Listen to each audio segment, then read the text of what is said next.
ਮੇਰੇ ਵੱਲੋਂ ਸਾਰਿਆਂ ਨੂੰ ਪਿਆਰ ਭਰੀ ਸਤਿ ਸ਼੍ਰੀ ਅਕਾਲ। ਜੈਸ ਟਿਊਟਰ ਤੇ ਤੁਹਾਡਾ ਸਾਰਿਆਂ ਦਾ ਸਵਾਗਤ ਹੈ।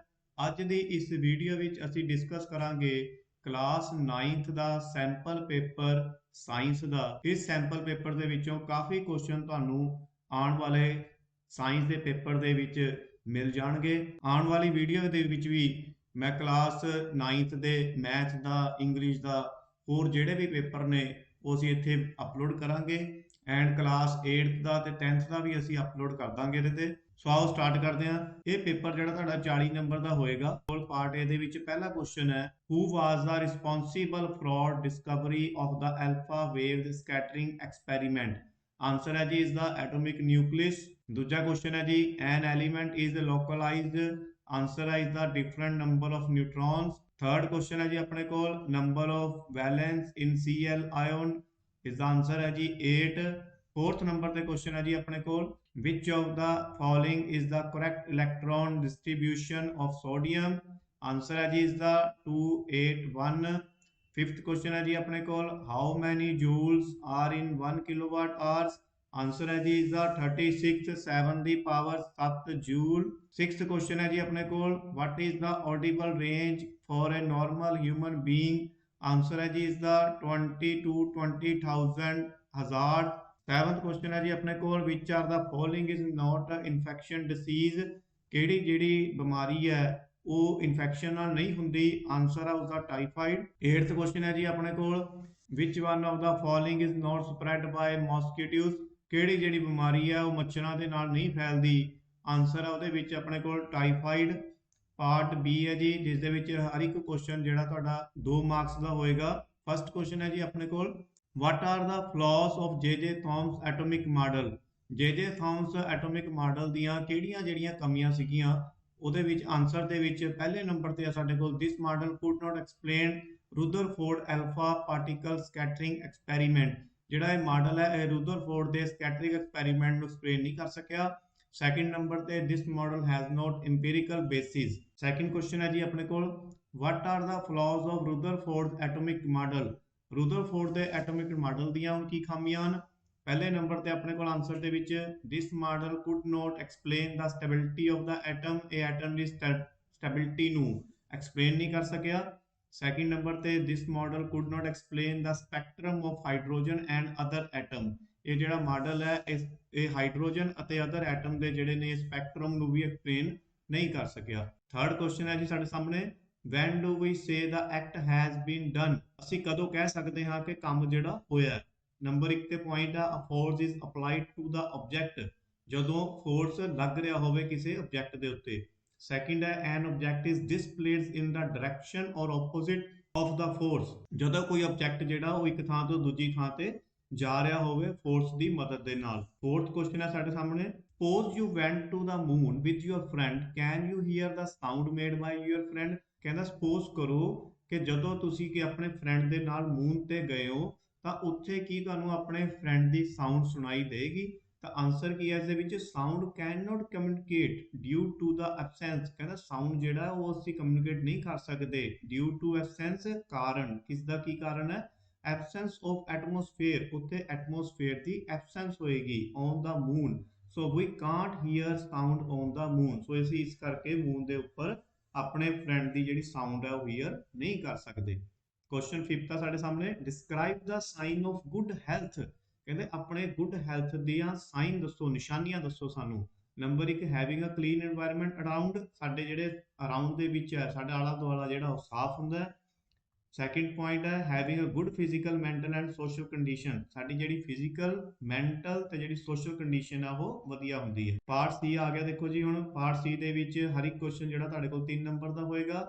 ਫਸਟ ਕੁਐਸਚਨ ਹੈ ਸਾਡੇ ਸਾਹਮਣੇ explain with example atomic number, mass number, isotopes and isothars। atomic number the Ki definition ਹੈ। the atomic number is the total number of protons present in the atom। for example the atomic number of sodium is 11। it contains 11 protons and 11 electrons। second number ਤੇ ਹੈ ਸਾਡੇ ਕੋਲ mass number। it is the sum of the number of neutrons and the number of protons। for example the atomic number of magnesium is 12 which is equal to the number of protons the number of neutron of magnesium is 12, the mass number is equal to 24. Third they are ਸਾਡੇ ਸਾਹਮਣੇ isotopes. Isotopes are the element having same atomic number but different mass number. They have same chemical properties as the number of valence electrons are same. Example is the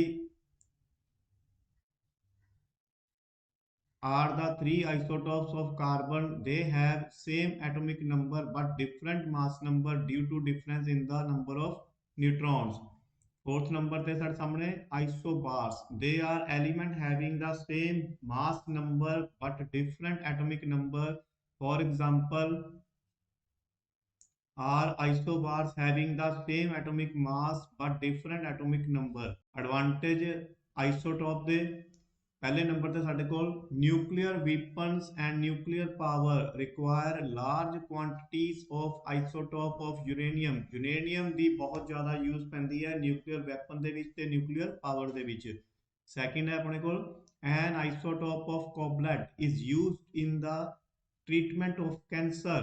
ਕੋਬਲਟ ਦਾ ਜਿਹੜੇ isotope ਦੀ ਜਿਹੜੀ ਵਰਤੋਂ ਹੈ ਉਹ cancer ਦੇ treatment ਦੇ ਵਿੱਚ use ਕੀਤੀ ਜਾਂਦੀ ਹੈ। ਸੈਕੰਡ ਕੁਐਸਚਨ ਹੈ ਸਾਡੇ ਕੋਲ what is the power of a lamp that consumes the 1000 joule of electric energy in 10 second. ਕਹਿੰਦੇ ਵੀ ਜਦੋਂ ਇੱਕ ਲੈਂਪ ਨੂੰ ਅਸੀਂ ਪਾਵਰ ਦੇਵਾਂਗੇ ਤਾਂ 1000 ਜੂਲ ਦਾ ਜਦੋਂ ਲੈਂਪ ਨੂੰ ਅਸੀਂ ਪਾਵਰ ਦੇਵਾਂਗੇ ਤਾਂ ਕਿੰਨੀ એનર્ਜੀ ਜਿਹੜੀ ਯੂਜ਼ ਹੋ ਜਾਏਗੀ 10 ਸੈਕਿੰਡ ਦੇ ਵਿੱਚ। ਇਸ ਦਾ ਫਾਰਮੂਲਾ ਦੇਖੋ ਦੱਸਿਆ ਹੋਇਆ। ਪਾਵਰ ਦਾ ਫਾਰਮੂਲਾ ਕੀ ਹੁੰਦਾ ਸਾਡੇ ਸਾਹਮਣੇ ਵਰਕ ਅਪੋਨ ਟਾਈਮ, ਤਾਂ 1000 ਅਪੋਨ 10 ਕਰ ਦਾਂਗੇ ਤਾਂ ਇਸ ਨੂੰ ਕਟਿੰਗ ਕਰ ਦਾਂਗੇ ਤਾਂ ਆਨਸਰ ਆਏਗਾ ਸਾਡੇ ਕੋਲ 100 ਵਾਟ। ਥਰਡ ਕੁਐਸਚਨ ਹੈ ਸਾਡੇ ਸਾਹਮਣੇ what is the power. Answer ਹੋਏਗਾ ਇਸ ਦਾ ratio of doing work is called power. Fourth question ਹੈ explain the difference between loudness and intensity of the sound। ਸਭ ਤੋਂ ਪਹਿਲਾ ਪੁਆਇੰਟ ਹੈ loudness is the measure of the response of the ear of the sound। Second point ਹੈ loudness is measured in decibel। ਜਿਹੜੀ loudness ਹੈ ਇਹ measured ਕੀਤੀ ਜਾਂਦੀ ਹੈ ਡੈਸੀਬਲ ਦੀ ਇਕਾਈ ਦੇ ਵਿੱਚ। ਥਰਡ ਆਪਣੇ ਕੋਲ loudness is dependent on the sensitivity of the human ears। ਹੁਣ next ਆਪਣੇ ਕੋਲ intensity of sound। ਇਸ ਦੇ ਵੀ 3 ਪੁਆਇੰਟ ਨੇ। intensity is the sound power per unit area। ਇਸ ਦੀ ਜਿਹੜੀ ਇਕਾਈ ਹੈ per unit area ਹੁੰਦੀ ਹੈ। intensity is measured in watt per meter square। ਇਸ ਨੂੰ ਅਸੀਂ per meter square ਦੇ ਨਾਲ measured ਕਰਦੇ ਹਾਂ। intensity is dependent of the sensitivity of the human ears। Fifth question ਹੈ ਸਾਡੇ ਕੋਲ describe how bats use acoustic to catch their prey. ਜਿਹੜਾ ਚਮਗਾਦੜ ਹੈ ਉਹ ਆਪਣੇ ਸ਼ਿਕਾਰ ਨੂੰ ਫੜਨ ਦੇ ਲਈ ਕੀ ਯੂਜ਼ ਕਰਦਾ ਹੈ। ਆਨਸਰ ਹੈ ਜੀ ਇਸ ਦਾ when the sound emitted by the bat collide with the prey and come back these reflected sound reach the bat's ear. ਕਹਿੰਦੇ ਜਦੋਂ ਸ਼ਿਕਾਰ ਦਾ ਜਿਹੜਾ ਸਾਊਂਡ ਹੈ ਉਹ ਰਿਫਲੈਕਟ ਹੋ ਕੇ ਚਮਗਾਦੜ ਦੇ ਕੰਨਾਂ ਤੱਕ ਦੁਬਾਰਾ ਪਹੁੰਚਦੀ ਹੈ। From this the bat find out the location of the prey and the type of the prey. ਤਾਂ ਇਸ ਆਵਾਜ਼ ਦੇ ਨਾਲ ਇਹ ਸ਼ਿਕਾਰ ਦੀ ਲੋਕੇਸ਼ਨ ਨੂੰ ਪਛਾਣ ਲੈਂਦਾ ਹੈ ਤੇ ਉਸ ਦੀ ਟਾਈਪ ਨੂੰ ਵੀ ਪਛਾਣ ਲੈਂਦਾ ਕਿ ਕਿਸ ਤਰ੍ਹਾਂ ਦਾ ਸ਼ਿਕਾਰ ਹੈ। ਸਿਕਸਥ ਕੁਐਸਚਨ ਹੈ ਸਾਡੇ ਕੋਲ an electric heater is rated 1500 watt how much energy does it use in 10 hours. ਕਹਿੰਦੇ ਕਿ ਇਲੈਕਟ੍ਰਿਕ ਹੀਟਰ ਹੈ ਜਿਸ ਦੀ 1500 ਵਾਟ ਦਾ ਹਾਊ ਮਚ એનર્ਜੀ ਕਿੰਨੀ એનર્ਜੀ ਹੈ ਯੂਜ਼ ਕਰੇਗਾ 10 ਘੰਟਿਆਂ ਦੇ ਵਿੱਚ। ਤਾਂ ਇਸ ਨੂੰ ਅਸੀਂ ਨੀਚੇ ਸੋਲਵ ਕਰਕੇ ਦਿੱਤਾ ਹੋਇਆ, ਤੁਸੀਂ ਇਸ ਨੂੰ ਦੇਖ ਲੈਣਾ ਧਿਆਨ ਦੇ ਨਾਲ। ਪਾਰਟ ਡੀ ਸਟਾਰਟ ਹੋ ਜਾਂਦਾ ਅੱਗੇ। All question are important and each number has 5 marks. ਹਰ ਇੱਕ ਕੁਐਸਚਨ ਜਿਹੜਾ ਹੁਣ 5 ਨੰਬਰ ਦਾ ਹੋਏਗਾ। ਕੁਐਸਚਨ ਨੰਬਰ ਫਸਟ ਹੈ ਸਾਡੇ ਕੋਲ Sony says that an object can have zero acceleration even if there is a force acting on it।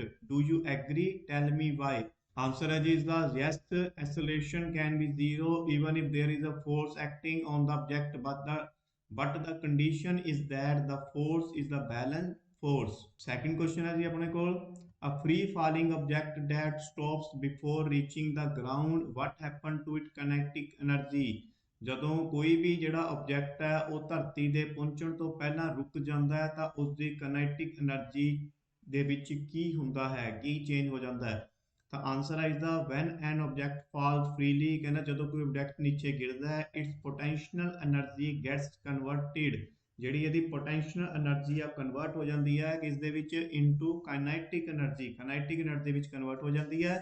And when the object hits the ground its kinetic energy gets converted into heat energy. ਕਹਿੰਦਾ ਜਦੋਂ object ਜਿਹੜਾ ਹੈਗਾ ਉਹ ground ਦੇ ਨਾਲ hit ਕਰਦਾ ਹੈ ਤਾਂ ਇਸ ਦੀ ਕਾਈਨੈਟਿਕ એનર્ਜੀ ਆ ਜਿਹੜੀ ਉਹ ਕਨਵਰਟ ਹੋ ਜਾਂਦੀ ਆ ਹੀਟ એનર્ਜੀ ਦੇ ਵਿੱਚ ਐਂਡ ਸਾਊਂਡ એનર્ਜੀ, ਅਤੇ ਸਾਊਂਡ એનર્ਜੀ ਦੇ ਵਿੱਚ ਕਨਵਰਟ ਹੋ ਜਾਂਦੀ ਹੈ। ਇਸ ਦੇ ਵਿੱਚ ਔਰ ਦੇ ਵਿੱਚ ਤੁਹਾਡੇ ਕੋਲ ਕੁਐਸਚਨ ਆ ਸਕਦਾ ਹੈ, the potential energy of a free falling object decreases progressively। ਕਹਿੰਦੇ ਜਦੋਂ ਕੋਈ ਆਬਜੈਕਟ ਜਿਹੜਾ ਉਹ ਨੀਚੇ ਗਿਰਦਾ ਜਾ ਰਿਹਾ, does this violate the law of conservation of energy? ਤਾਂ ਆਨਸਰ ਹੋਏਗਾ ਇਸ ਦਾ potential energy and the law of conservation of energy।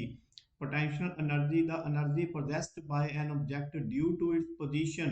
Law of conservation of energy, it states that energy can neither be created nor be destroyed, it can only change from one form to another। explanation ਦਿੱਤੀ ਹੈ ਦੇਖੋ ਇਹਦੇ ਨੀਚੇ, when a body falls from height, ਕਹਿੰਦੇ ਜਦੋਂ ਕੋਈ object ਹੈ, ਕੋਈ ਬੋਡੀ ਹੈ, ਉਹ ਨੀਚੇ ਗਿਰਦੀ ਹੈ ਹਾਈਟ ਤੋਂ, its potential energy is converted into kinetic energy। ਜਿਹੜੀ ਇਹਦੀ potential energy ਆ ਉਹ ਕਨਵਰਟ ਹੋ ਜਾਂਦੀ ਹੈ kinetic energy ਵਿੱਚ।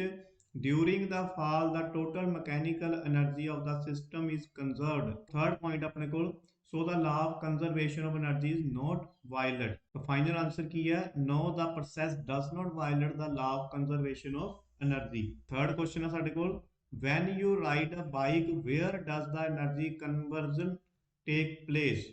ਕਹਿੰਦੇ ਜਦੋਂ ਤੁਸੀਂ ਬਾਈਕ ਚਲਾਉਂਦੇ ਹੋ ਤਾਂ ਤੁਹਾਡੀ એનર્ਜੀ ਜਿਹੜੀ ਆ ਕਿਵੇਂ ਚੇਂਜ ਹੁੰਦੀ ਆ, ਕਿਸ ਥਾਂ ਤੇ ਰਹਿੰਦੀ ਆ। ਆਨਸਰ ਹੈ ਇਸਦਾ when you ride a bicycle your muscular energy gets।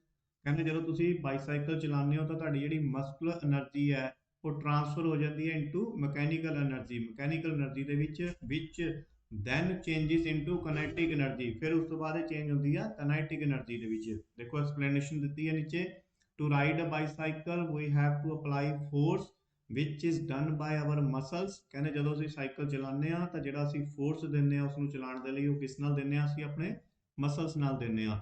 Example ਹੈ ਜੀ ਇਸ ਦੀ ਮਸਕੂਲਰ એનર્ਜੀ ਯੂਜ਼ ਕਰਦੇ ਆ, then by applying force the pedal start moving। ਕਹਿੰਦੇ ਫਿਰ ਅਸੀਂ ਪੈਡਲ ਨੂੰ ਮੂਵ ਕਰਨਾ ਸਟਾਰਟ ਕਰਦੇ ਆ, ਫਿਰ ਅਸੀਂ ਇਹਨੂੰ ਕੀ ਦਿੰਦੇ ਆ, ਮਕੈਨੀਕਲ એનર્ਜੀ ਦਿੰਦੇ ਆ। and hence the bicycle comes into motion। ਤਾਂ ਕਹਿੰਦੇ ਸਾਡੀ ਬਾਈਸਾਈਕਲ ਜਿਹੜੀ ਆ ਉਹ ਚੱਲ ਪੈਂਦੀ ਹੈ, ਮੋਸ਼ਨ ਦੇ ਵਿੱਚ ਆ ਜਾਂਦੀ ਹੈ, ਫਿਰ ਉਸ ਨੂੰ ਅਸੀਂ ਕੀ ਕਹਿੰਦੇ ਆ, ਕਾਈਨੈਟਿਕ એનર્ਜੀ ਕਹਿੰਦੇ ਆ। ਨੈਕਸਟ ਕੁਐਸਚਨ ਆਪਣੇ ਕੋਲ ਫੋਰਥ ਕੁਐਸਚਨ ਹੈ, what precaution are necessary in your school to prevent the spread of infection diseases।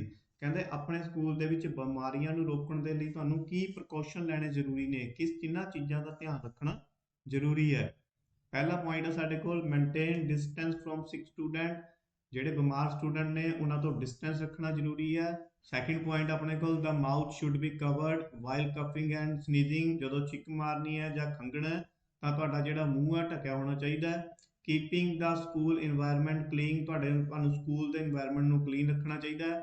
Using clean portable water, ਤੁਹਾਨੂੰ ਜਿਹੜਾ ਪਾਣੀ ਆ ਉਹ ਸਾਫ਼ ਪੀਣਾ ਚਾਹੀਦਾ ਹੈ। ਇਸ ਦੇ ਵਿੱਚ ਔਰ ਦੇ ਵਿੱਚ ਕੁਐਸਚਨ ਆਪਣੇ ਕੋਲ, a doctor nurse health worker in the community has more exposure to patient than the general public, how does he protect himself from getting sick। ਕਹਿੰਦਾ ਜਿਹੜਾ ਇੱਕ ਡਾਕਟਰ ਹੈ ਉਹ ਆਪਣੇ ਆਪ ਨੂੰ ਕਿਵੇਂ ਬਚਾ ਸਕਦਾ ਹੈ ਬਿਮਾਰ ਹੋਣ ਤੋਂ।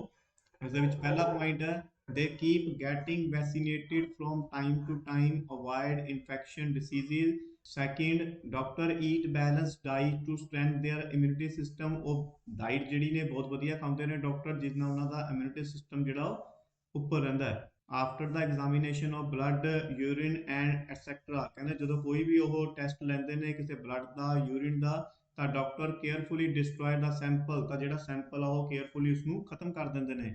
Mask and gloves etcetera are worn during examination of patient. ਕਹਿੰਦੇ ਜਦੋਂ ਵੀ ਕਿਸੇ ਪੇਸ਼ੈਂਟ ਨੂੰ ਟੈਸਟ ਕਰਦੇ ਨੇ ਤਾਂ ਆਪਣੇ ਮਾਸਕ ਐਂਡ ਗਲਵਜ਼ ਹੱਥਾਂ ਦੇ ਵਿੱਚ ਜ਼ਰੂਰ ਪਾਉਂਦੇ ਨੇ। Always keep cleaning your hands with soap or sanitiser. ਉਹ ਆਪਣੇ ਹੱਥਾਂ ਨੂੰ ਚੰਗੀ ਤਰ੍ਹਾਂ ਸਾਬਣ ਦੇ ਨਾਲ ਜਾਂ ਸੈਨੀਟਾਈਜ਼ਰ ਨਾਲ ਸਾਫ਼ ਕਰਦੇ ਰਹਿੰਦੇ ਹਨ। ਸੋ ਇਹ ਸੀ ਸਟੂਡੈਂਟ ਸਾਡਾ ਅੱਜ ਦਾ 9th ਦਾ ਸਾਇੰਸ ਦਾ ਪੇਪਰ। ਸੋ ਨੈਕਸਟ ਅਸੀਂ ਡਿਸਕਸ ਕਰਾਂਗੇ 9th ਦੇ ਹੋਰ ਸਬਜੈਕਟ ਦੇ ਪੇਪਰ, ਮੈਥ ਦਾ, ਇੰਗਲਿਸ਼ ਦਾ, ਸਾਇੰਸ ਦਾ। ਨਾਲ ਤੋਂ ਨਾਲ ਤੁਸੀਂ ਮੈਨੂੰ ਹੋਰ ਜਾਣਕਾਰੀ ਚਾਹੀਦੀ ਹੈ ਤਾਂ ਤੁਸੀਂ ਮੇਰਾ ਟੈਲੀਗ੍ਰਾਮ ਲਿੰਕ ਵੀ ਤੁਸੀਂ ਜੁਆਇਨ ਕਰ ਸਕਦੇ ਹੋ, ਜਿਸ ਦਾ ਲਿੰਕ ਜਿਹੜਾ ਮੈਂ ਨੀਚੇ ਡਿਸਕ੍ਰਿਪਸ਼ਨ ਦੇ ਵਿੱਚ ਦਿੱਤਾ ਹੋਇਆ। ਤੁਸੀਂ ਮੇਰੇ ਨਾਲ ਉਸ ਲਿੰਕ ਦੇ ਨਾਲ ਜੁੜ ਸਕਦੇ ਹੋ। ਤੁਹਾਨੂੰ ਜੋ ਵੀ ਪ੍ਰੋਬਲਮ ਆ ਰਹੀ ਹੈ ਕੁਐਸਚਨ ਦੇ ਵਿੱਚ, ਤੁਹਾਨੂੰ ਹੋਰ ਕਿਸ ਤਰੀਕੇ ਦਾ ਕੁਐਸਚਨ ਪੇਪਰ ਚਾਹੀਦਾ ਹੈ, ਤੁਸੀਂ ਮੇਰੇ ਨਾਲ ਡਿਸਕਸ ਕਰ ਸਕਦੇ ਹੋ। ਸੋ ਮਿਲਦੇ ਹਾਂ ਨੈਕਸਟ ਵੀਡੀਓ ਦੇ ਵਿੱਚ। Thank you very much.